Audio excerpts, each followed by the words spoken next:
Pra gente começar, eu tava pensando, bom, quem tá nos assistindo, neste exato momento as ações lá fora estão caindo muito, né, Pete? É show. coisa de uns 3 a 6 meses, as ações caíram muito. Muito triste, gente. Principalmente as ações tech, né?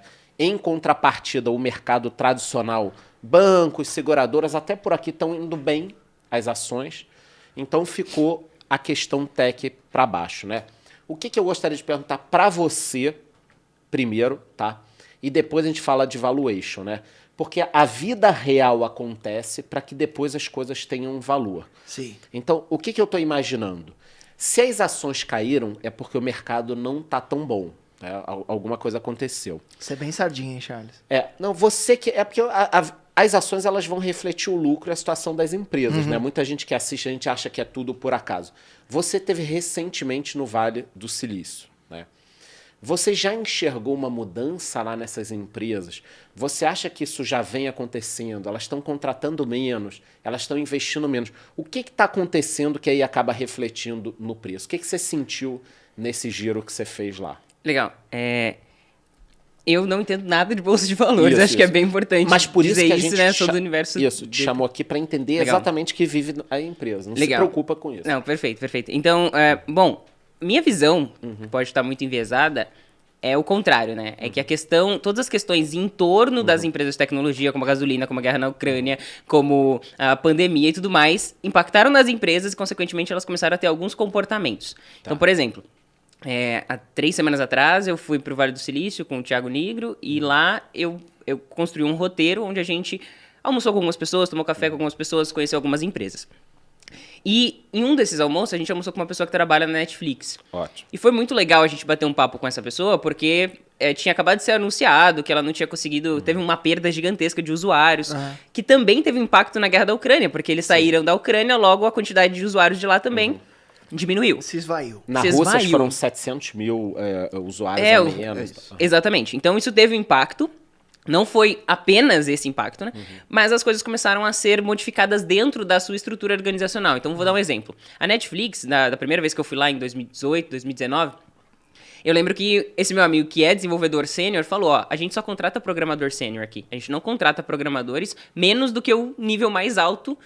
E o salário pago é de, mais ou menos, em média, $500 mil por ano. É o melhor salário do Vale do Silício. Pitão, pausa, Pitão. Cara, eu vi Coloca você... aquela música da Carolina Dickman na novela... Eu não sei qual que era a novela. Cara, Pitão, o que você faria com $500 mil? Eu nem sei se eu Você mereço. tá me dizendo um programador sênior, então até um determinado Sênior tempo não atrás... precisa ser velho. Não. Explica pra gente o que é um programador sênior, só pra gente dar essa pausa depois de continuar. Legal, claro. A gente tem alguns níveis, né? Aqui no Brasil, por exemplo, quando alguém entra numa empresa, no primeiro nível a gente chama de júnior, depois ele vai pra pleno, depois ele chega em sênior. Nos Estados Unidos, principalmente, algumas empresas do Brasil tentam fazer isso, mas nos Estados Unidos é muito verdade aquela questão da carreira em Y, onde depois você chega em sênior, você pode ir pra gestão, ou você pode continuar como uma pessoa técnica. Bacana. E aí tem outros níveis, né? Depois do senior a gente tem o staff engineer, depois a gente tem o principal engineer, e às vezes quando você chega no mesmo nível de um diretor, você é distinguished, é outro nome. Tá. A questão é, quando você chega no nível sênior, né? E por que eu tô dizendo isso? Porque é muito diferente das outras empresas do Vale do Silício. As outras empresas, elas fazem, por exemplo, contratação de estagiário, o summer, né? Traz os estagiários que estudam em Stanford, em Berkeley, por exemplo, que é ali pertinho, pra fazer o período de estágio de férias, mas a Netflix não. Como ela tava num período de crescimento muito agressivo, ela também investiu muita grana nos seus funcionários, numa cultura, né, de comida, disso, daquilo outro, como várias outras. Depois a gente pode falar sobre marca empregadora e por que elas investiram tanto nesse tipo de... pra ajudar na retenção, né, de alguma forma, e como que a gente enxerga isso hoje. Mas o ponto é, nessa conversa com esse meu amigo, ele deixou muito claro, vamos começar a contratar pleno. Vamos começar a contratar pessoas... Exatamente, porque, como eu falei, eles pagavam o maior salário, pagavam o maior salário do Vale do Silício para que você não tivesse que se importar. Mas eles também demitem muito facilmente. Então, tipo, eu contrato você pelo maior valor, só que se eu também precisar fazer um corte aqui, tipo, eu vou tirar sem dó. E agora eles começaram com esse movimento de contratação de pessoas com menor nível de senioridade, consequentemente também pagando menos. O então, Lambert perguntou, o CEO da Netflix, que até o Brothersaço demitiu 250 funcionários, é verdade? Eu não sei do número exato, mas eu sei que eles vêm fazendo uma quantidade de poda, demissões. Exato. Tem um site muito legal chamado Layoffs, não vou lembrar exatamente, mas depois eu posso passar para vocês, onde ele diz quais são as demissões feitas pelas empresas, principalmente dos Estados Unidos, tem como você fazer um recorte, e a quantidade de demissões, principalmente da Meta, tem sido muito gigante nos últimos meses. Meta que você diz é o Facebook. Tá. Então, pra gente complementar, o que você viu nesse giro seria o quê? Menos investimento, mais demissão? Uma segurada Tá. de investimento, muito mais criteriosa do que vinha sendo feita, né, de uma maneira talvez um pouco desenfreada. O Urit mesmo, ele fala que é tipo uma ilusão coletiva, né, uma falta de bom senso muito grande na visão dele. Mas sem dúvida agora uma segurada e também uma redução de custos para conseguir segurar, porque essas empresas, querendo ou não, elas vivem de dívidas, né, ou de acionistas e tudo mais. Então elas precisaram dar uma seguradinha. Tá. Excelente. Mateuzinho, eles são muito viajados, Charles. Sabe como é que é a minha vida? Eu fico trampando e morando na Zona Leste de São Paulo. Aí, de sexta, eu venho aqui pra Barueri, já me acho chique pra boné. E aí, de fim de semana, eu vou visitar meus parentes em Osasco. É o máximo que eu já fui na minha vida. Mas eles foram no Vale do Silício. O Mateuzinho da Modaran também foi pro Vale do Silício, dar umas palestras lá, ensinar a galera da Microsoft como é que faz aquela Valuation, né? Exato. Ensinar como programa E no Excel. já que ela falou da Netflix e da Meta, você talvez faça cobertura dessas empresas, né?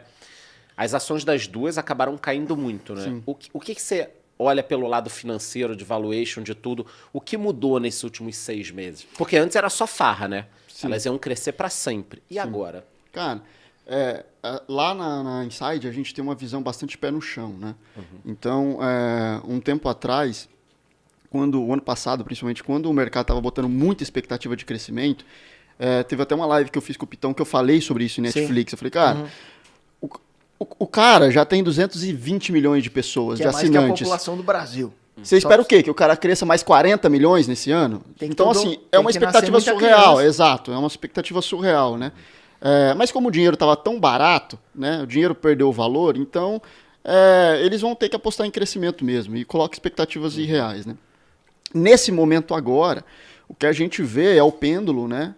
Passando para o lado do pessimismo, né? Então, claro, teve a queda de assinantes, foi 200 mil negativo, né? O que o mercado não gostou foi que o Netflix pontuou que ele acha que ele vai perder mais 2 milhões no próximo trimestre. Mais 2 milhões. Né? Porque vocês ficam compartilhando a assinatura, tô de olho em vocês. Porque realmente perder 200 mil assinantes no universo de 200 e poucos milhões... 224 milhões não impacta quase nada. Percentualmente é muito pouco. E ele continua sendo a maior. Continua sendo maior. E eles subiram o preço, né? Então acaba que até compensa. Mas esses 2 milhões acabaram pesando muito, né? Tipo, a gente fala, perdemos aqui 200... O guidance deixou todo mundo em choque. Importante dessa questão, só um parênteses rápido. Pode falar. É que tem a questão dos 2 milhões que eles trouxeram como projeção, mas a gente olha para o mercado e a gente vê também um inflado de outros streamings nascendo. Então, quando a gente olha para o mercado, a gente começa a ver um movimento de outras empresas sustentáveis, como a Disney, por exemplo, que é uma empresa que tem ela é uma empresa segura, assim, mais ou menos nesse sentido, né? Tem um ativo por trás de marca muito maior. Exato, ela é consistente e, querendo ou não, isso também foi uma coisa que a gente conversou lá no Vale do Silício, essas outras plataformas de streaming, elas são de nicho. Elas escolheram. E a Netflix, ela vem numa crescente muito grande de generalismo.